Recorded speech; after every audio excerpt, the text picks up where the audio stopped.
Hey, what's up, you guys? Miss Prime here doing another SH Figuarts figure review on the Power Rangers Ninja Storm Red Wind Ranger from Bandai Tamashii Nations. Gotta give a big thanks to Tamashii Nations for making this review possible. Hit the like button over there. They have pictures of new stuff coming out all the time. Also, this review is brought to you by ToyNewsEye.com, so you can see pictures from this review over there as well. And if you're trying to pick up this figure yourself, you can find them at Big Bad Toy. Big! Get your big badass toys at BigBadToyStore.com. Click the link in the description below. So the packaging on this is pretty standard. I like this feathered, I think it looks like a bird back there. I'm not really too familiar with the Ninja Storm series. The other two are blue and yellow. I would like to get all three. That would be really, really cool to have because I think the designs of these are pretty cool. So yeah, let's crack this open and see how cool it actually is. So as usual, we get this nifty instruction booklet. So like our other SH Figuarts Power Rangers figures, we get a ton of interchangeable hands. Well, we got 13 over here. So you can see we get a pair of fists, we get a pair of gripping hands right over here. We have the two fingers out kind of thing going on, right? The female pleasure pose kind of deal. We get the flat hands, karate chopping hands. We get these open wide hands over here. Then we have these odd ones. There's only one left hand that's kind of like got this cupping kind of position. We get one right hand for the Hawk Blaster holding pose, and then we get an extra left hand that has kind of a tighter grip than this other one over here. And here's the Hawk Blaster, which looks super cool. I like it a lot. Nice clean paint applications on it. Very, very nice looking blaster. I dig this, and it does fit nicely into the Hawk Blaster holding hand. You get just right there, and the finger goes through the trigger hole. You even get the trigger painted right there. I really like that a lot. This is dope. And here we get the Ninja Sword in the sheath, which is a separate accessory than the Ninja Sword itself. So you take this and you just go ahead and plug it into his back, and this plugs in very nicely. It's a nice fit. And you can see it's pretty nice and snug right there. Pretty cool. I like that a lot. You can't take the actual sword and plug it in, but this does have nice detail on the handle. That looks great. Beautiful paint applications. I love the silver and gold coming throughout on this. Very nice sculpt work and paint apps. Just love it. And then you can take this apart so that it looks like he has the sword out. But the sword itself does not fit in there, so there's a separate piece for the sword. So you have the sword, and then you also have the sword handle. So, you know, these are totally separate, but they look very similar. And the sword itself is pretty damn cool. I like it. A little on the thin side, but kind of pointy. I like that. That's good, pointy swords. Sculpting on the figure and paint applications are clean as always. SH Figuarts doing some really cool stuff. I have this little tiny white dot right over here. There it goes. Okay, so that has nothing to do with the figure, but look at that. That's great. I like how you can see the Hawk logo right there. I like the gold. Just look at that for a second, man. That is a lot of detail in a very, very small piece. I like the sculpted wing parts right here on the helmet, on the front of it. Looks very, very cool. The white lines are all sculpted on there, and it's not just painted on. Cool look on the helmet. Looks very, very nice.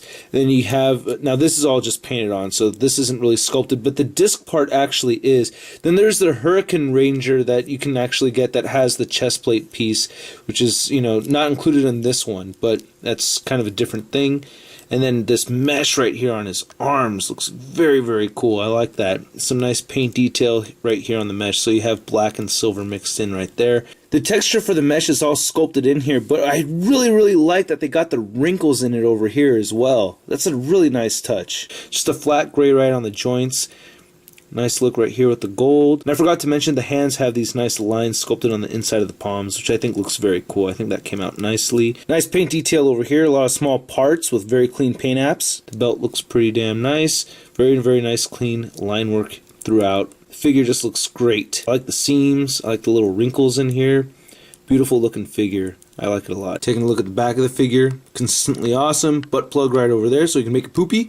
And then, yeah, there's his belt and the back of his head. So SH Figuarts has this habit of not disappointing with the articulation. I really like it. His head moves up this much, and it can move down like so. He has a neck pivot as well, and it can rotate side to side. And the neck is on its own joint as well, so it's kind of tricky to see, but the head has its own joint and the neck has its own joint. He has these shoulder pads that can shift forward and back to hide any kind of joint movement that we could see in there creeping through, so I really like that. And he does have the armpit joint, so you can see how that can move forward and back. It moves up and down. You get this shoulder articulation that allows the arm to move outward and forward, which is great, and it rotates right here, so you get no bicep swivel, but it rotates quite a bit at the shoulder, so that's great.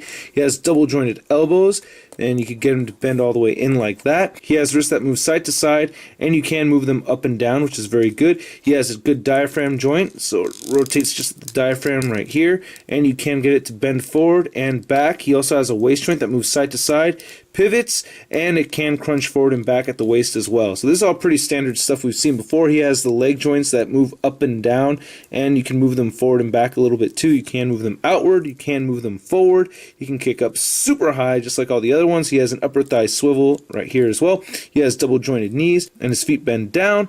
You can move them up, and he can rotate the feet side to side, and he does have the gorgeous ankle pivot and toe articulation. So the Red Wind Ranger stands just under 6 inches tall. And here's Red Wind Ranger compared to the Mighty Morphin Power Rangers Red Ranger, so they're just about the same height. I guess Red Wind Ranger is just a little bit taller.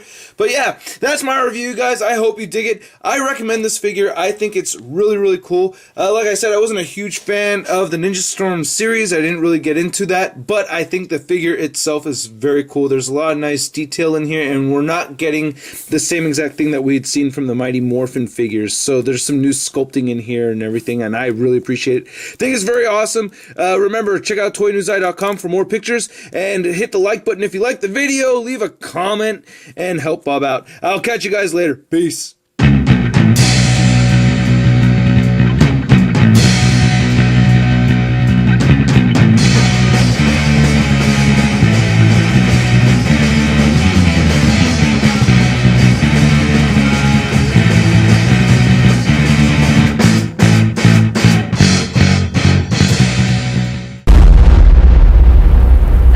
Crispy.